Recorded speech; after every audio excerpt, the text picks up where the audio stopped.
നമുക്കൊരു അടിപൊളി ചിക്കൻ ബിരിയാണി ഉണ്ടാക്കാം. തട്ടിക്കുട്ടി ചിക്കൻ ബിരിയാണി. വാ. ആദ്യം തന്നെ ചൂടായ പാനിലേക്ക് നമ്മൾ കുറച്ച് വെളിച്ചെണ്ണ ഒഴിക്കുക, കുറച്ച് ബട്ടറോ നെയ്യ് ഇടുക. അതിൽ കുറച്ച് നമ്മൾ സവാള വറുത്തെടുക്കുക. സവാള വറുത്തെടുത്തതിന് ശേഷം ആ ഓയിലിൽ തന്നെ നമ്മൾ കുറച്ച് നട്ട്സും കൂടി വറുത്തെടുക്കുക. പിന്നെ അതിനുശേഷം സ്പൈസസുകൾ ഇടുക. കറുകപ്പട്ട, ഗ്രാമ്പൂ, ഏലക്ക, കുരുമുളക്, പെരിഞ്ചീരകം, അങ്ങനെയുള്ള എല്ലാ സ്പൈസസുകളും ഇടുക. അതൊന്ന് മൂത്തതിന് ശേഷം അതിലേക്ക് നമ്മൾ കുറച്ച് നമ്മുടെ ചിക്കൻ കഴുകി വെച്ചേക്കുന്ന ചിക്കൻ മുഴുവൻ ഇടുക. അങ്ങനെ ചിക്കൻ ഒന്ന് ഹാഫ് കുക്ക് ആയി കഴിയുമ്പോൾ അതിന്റെ സ്റ്റോക്ക് മുഴുവൻ ഇറങ്ങിയിട്ടുണ്ടാവും. ആ സ്റ്റോക്കിലേക്ക് നമ്മൾ കുറച്ച് സവാള, പച്ച സവാള ഇട്ട് വഴറ്റിയെടുക്കുക. പിന്നെ നമ്മൾ വറുത്ത് വെച്ചേക്കുന്ന സവാളയും കൂടി ഇടുക.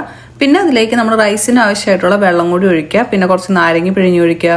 ഉപ്പും കൂടി ഇട്ടിട്ട് നമുക്ക് ഇനി അത് തിളപ്പിക്കാനായിട്ട് വെക്കാം. അത് തിളക്കണ ഗ്യാപ്പിൽ നമുക്കിവിടെ ചിക്കൻ ഗ്രേവി ഉണ്ടാക്കാം. അതിന് വേണ്ടിയിട്ട് പാനിലേക്ക് കുറച്ച് വെളിച്ചെണ്ണ ഒഴിക്കുക. പിന്നെ ബട്ടർ ചേർക്കുക. പിന്നെ അതിലേക്ക് നമ്മൾ ബാക്കിയുള്ള സ്പൈസസുകൾ ഇടുക. പിന്നെ അതിലേക്ക് കുറച്ച് ജിഞ്ചർ ഗാർലിക് പേസ്റ്റ് ഇടുക. സവാളയും പച്ചമുളകും കൂടി ഇടുക.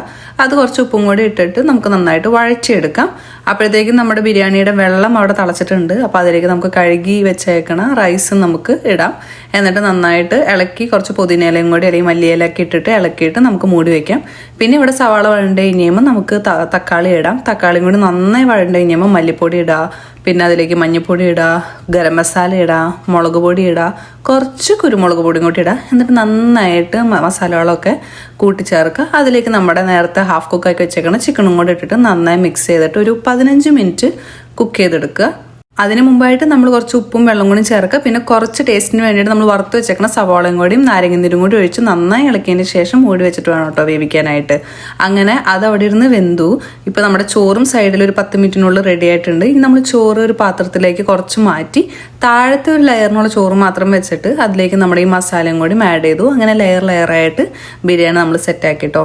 പിന്നെ അങ്ങനെ എല്ലാ ലെയറും ഇതാക്കിയതിന് ശേഷം നമ്മുടെ ബാക്കിയുള്ള വറുത്ത സവാളയും നട്ട്സും എല്ലാം കൂടി ഇട്ടു. പിന്നെ കുറച്ച് പുതിനയിലയും കൂടി ഇട്ടിട്ട് മൂടി വെച്ചു.